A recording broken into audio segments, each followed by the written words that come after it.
হ্যাঁ, প্রিয় শিক্ষার্থীরা, আজকের পাঠে আমরা যে প্রাথমিক বিজ্ঞান পাঠে আছে কি তাপ সঞ্চালন। তাপ সঞ্চালন বিভিন্নভাবে হয়, তাই কি না? কি তাপ বিকিরণ হয়, তাপ পরিবহন হয়, পরিচলনে হয়, তাই না? তো এই পরীক্ষাগুলো আজকে আমরা বাস্তবে করে দেখাবো। এই জন্য আমরা কি করছি, কেতলিতে কিছু পানি নিয়েছি।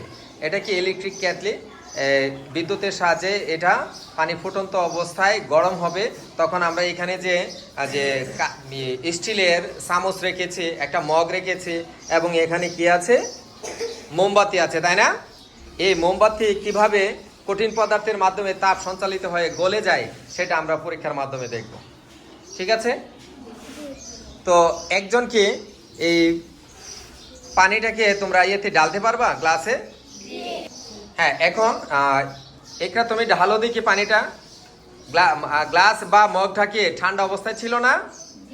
হ্যাঁ, পানিটা অত্যধিক গরম হয়েছে। এখন আমরা দেখবো এর মধ্যে কি একটা চামচ আছে? চামচটা ঠান্ডা ছিল, তাই না? হ্যাঁ, আরেকটু পানি দাও, আরেকটু পানি ঢালো। আস্তে আস্তে তোমরা দেখবা যে চামচটা কি গরম হয়েছে কিনা।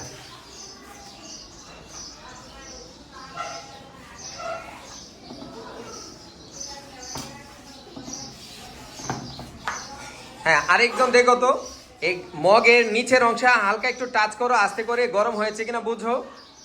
কি তোমার কাছে গরম লেগেছে? হ্যাঁ, তার মানে কি তাপ সঞ্চালন হচ্ছে। এবার চামচটাতে একদম ধরো তো দেখি, চামচের উপরের অংশ কি গরম হয়েছে কিনা। আসো, হয়নি? আর তাহলে আমাদের আরেকটু অপেক্ষা করতে হবে, তাই না? চামচের উপরের দিকে না দিয়ে আরেকটু নিচের দিকে একটু একটু করে হাত দিয়ে দেখতে পারবা কেউ? একবার পানিতে হাত দিবে না, গরম হয়েছে কিনা। হয়নি? নিচের দিকে হালকা হয়েছে। তার মানে কি আমাদের আরো কিছু সময় এখানে অপেক্ষা করতে হবে, তাই না? হ্যাঁ, এখন একজন আসো, একজনের ওই মোমবাতিটাকে তুমি এই চামচের মধ্যে অথবা গ্লাসের মধ্যে এখানে ধরতে পারো। ধরে রাখো, দেখো মোমটা কি গলে যায় কিনা। যদি গলে যায় তাহলে বোঝা যাবে যে তাপ সঞ্চালিত হয়ে মোমের গায়ে লাগছে এবং মোমটা আস্তে আস্তে করে গলে যাচ্ছে। হ্যাঁ, হয়লে করবো না, সবাই দেখার সুযোগ পাবে।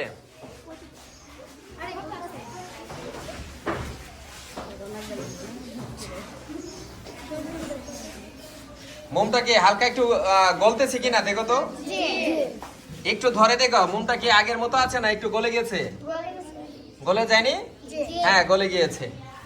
তার মানে কি কঠিন পদার্থের মধ্যেও তাপ সঞ্চালিত হয়, তাই না? আমরা কি তাপ সঞ্চালন প্রক্রিয়াটা পরীক্ষার মাধ্যমে দেখতে পেরেছি? সবাই দেখেছি কিনা? Thank you.